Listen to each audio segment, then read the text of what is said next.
Good morning, and welcome back to America's Leaders from Coast to Coast, the 250th anniversary edition. Today is day 58 of the year, Friday, February 27th, 2026. I'm Stephen Copley. And I'm Leah. We are heading down to the Gulf Coast today to the great state of Louisiana. It is the land of the Mississippi River Delta, massive energy ports, and incredible Cajun culture. And today, we are profiling the senior senator from the Pelican State. A man who spent decades as a medical doctor before ascending to one of the most powerful chairmanships in the United States Senate.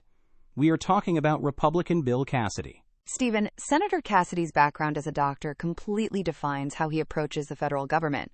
He isn't a lawyer by trade. He is a gastroenterologist. He got his medical degree from LSU, and for decades he taught medical students and treated patients at Earl K Hospital in Baton Rouge. And that was a charity hospital. He spent his career treating the uninsured and the working poor. He actually co-founded the Greater Baton Rouge Community Clinic to provide free health care. And famously, right after Hurricane Katrina hit in 2005, he led a group of volunteers to convert an abandoned Kmart building into a massive emergency medical triage center for evacuees. So he comes to Washington looking at the healthcare system not as a politician, but as a doctor trying to diagnose a broken patient. He served in the state Senate and the U.S. House before defeating Democratic Senator Mary Landrieu in 2014. And in the 119th Congress, covering 2025 and 2026, his medical background has put him at the absolute pinnacle of Senate power. With Republicans taking control of the chamber, Bill Cassidy was officially seated as the chairman of the Senate Help Committee. That stands for Health, Education, Labor, and Pensions. That is a massive gavel to hold. He is actually the first physician to hold that chairmanship since 1933.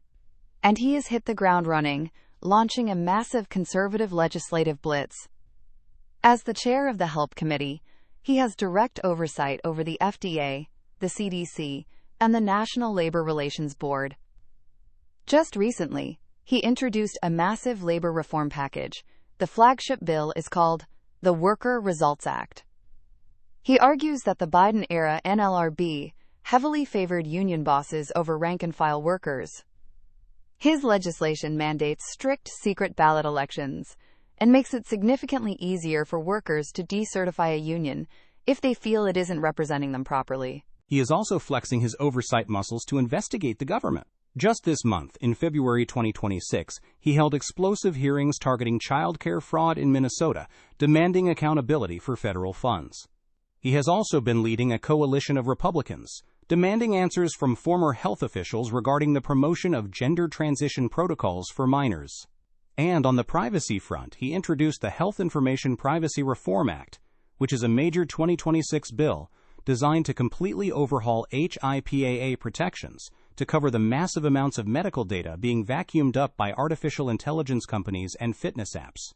He is an incredibly effective institutional chairman. But, Stephen, despite all of that power, Bill Cassidy is currently locked in the absolute political fight of his life because he is up for re-election this year in 2026. And the political landscape in Louisiana just completely changed. For years, Louisiana used a, quote, jungle primary, where everyone ran on the same ballot. Starting this year, they switched to closed party primaries. And the Republican primary on May 16th is going to be a bloodbath. It is the most closely watched Senate primary in the country right now. And it all stems from one single vote. Following the attack on the Capitol on January 6th, Senator Bill Cassidy was one of only 7 Republicans who voted to convict Donald Trump during his second impeachment trial. The Louisiana Republican Party was furious. They immediately censured him. Now, 5 years later, the MAGA base has not forgotten. Representative Julia Letlow, who represents Louisiana's 5th District, jumped into the Senate race to primary him. And just last month, President Trump officially gave Julia Letlow his complete and total endorsement. Having a sitting president endorse a primary challenger against a sitting committee chairman in his own party is practically unheard of. But Cassidy is not backing down. When the filing deadline closed in Baton Rouge a couple of weeks ago, reporters asked him about Trump's endorsement of Letlow. Cassidy completely waved it off. He said the race is going to be decided on who actually delivers for Louisiana.